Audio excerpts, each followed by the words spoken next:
Now, another aspect of this, this third out of Africa expansion is, like I said, it's also the spread of many traits that first appeared in Africa that now spread into Eurasia at that time.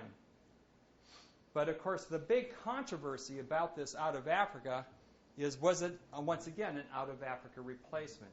That is, did this population coming out of Africa completely kill off or drive to complete genetic extinction all of the Eurasian populations that they encountered? And this is the dominant idea in human evolution. Actually, reading that Dobzhansky paper in 1944, he called the out-of-Africa replacement hypothesis the traditional view of human evolution in 1944. So even though everybody thinks it's the new model, in fact, it's the old model. The multi-regional model by Weidenreich was proposed as a modern alternative to the out-of-Africa replacement model, even though the current student population thinks it's just the inverse. You ought to read your history, particularly this Dobzhansky article from '44. It's really fascinating. Okay, so we can test that the same way we tested the earlier expansion. But now, of course, we have many more events. And in fact, when we use the log likelihood ratio on, once again, the lower 99 percentile of that, so we're being very conservative, we reject the out-of-Africa replacement hypothesis with a p-value of less than 10 to the minus 17th. And that was the level of precision I set in my computer program. I don't know, it might be even much lower, but when you figure it's less than 10 to the minus 17th, you know, there is, as far as I'm concerned, absolutely no way to reconcile the genetic data with the total replacement of Eurasian populations by this expanding population out of Africa. I caution you, this does not mean that there weren't local extinctions. So people always ask me about Neanderthals. I don't know. If Neanderthals were truly, totally replaced, I wouldn't see their genetic signature.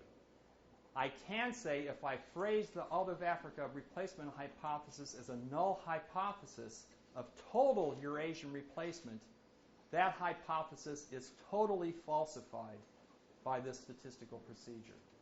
There was not a total Eurasian replacement. There may have been local replacements, but not a total replacement. Okay, so we had no replacement. We had a certain degree of interbreeding.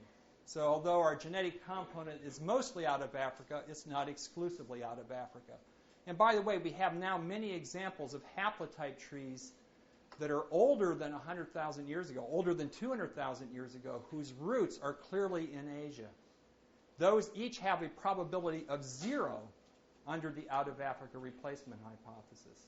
And now we have several examples of those. So once again, there is absolutely no way the out-of-Africa replacement hypothesis can be reconciled with the genetic data. And I'm sure that will be a point of discussion. Okay. So this third out-of-Africa expansion event was characterized by interbreeding, not replacement, at least at the total continental level. And this dominant out-of-Africa replacement hypothesis, I would say, has been definitively rejected. Okay.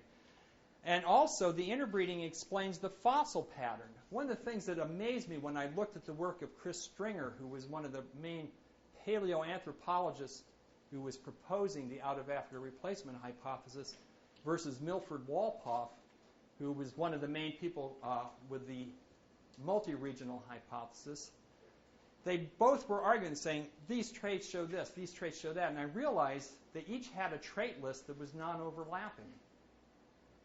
So, you know, I'm thinking like a geneticist.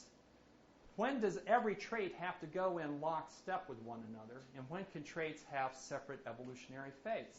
Well, if you had one type of human replacing another type of human, all the traits go in. It's an all-or-nothing process. But if they're interbreeding, traits can spread, and they will spread at different rates, depending not only on the amount of gene flow, but on the selection coefficients. That's what Mendelian genetics allows to happen. Traits can have slightly different fates. And so what you have, really, when you look, I think, at all the traits, you combine Stringer's list with Wolpoff's list, it's very clear that, in fact, what happens is the different traits are spreading at different times and rates. So, for example, we have the famous shovel incisors. that are found in Asia, Asian populations, okay, before this out-of-Africa replacement event, and are also found afterwards. Okay, now, not all traits show that pattern, but the fact that even one trait shows that pattern is very difficult to reconcile that there was a anatomically modern type that replaced an archaic type. Okay? I think anthropology has unfortunately been the last bastion of typological thinking, and we need to get away from that. And in fact, here are two skulls. Which one's the modern human and which one's the archaic? Anybody want to vote? It's a trick question, okay? Both of these were men living in the 20th century. And this is the thing I really have with Chris Stringer's list.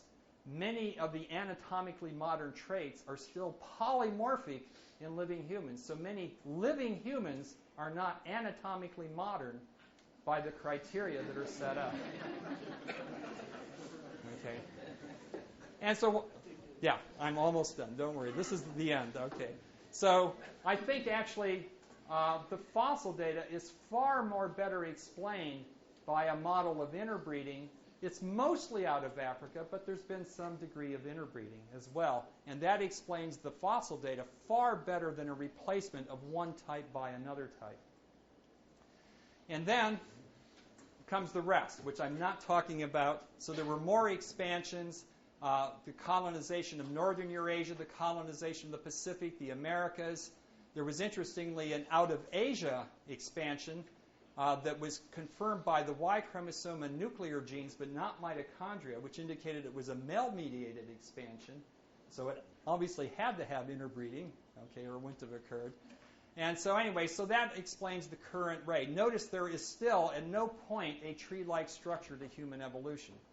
There is no tree of human populations. Okay.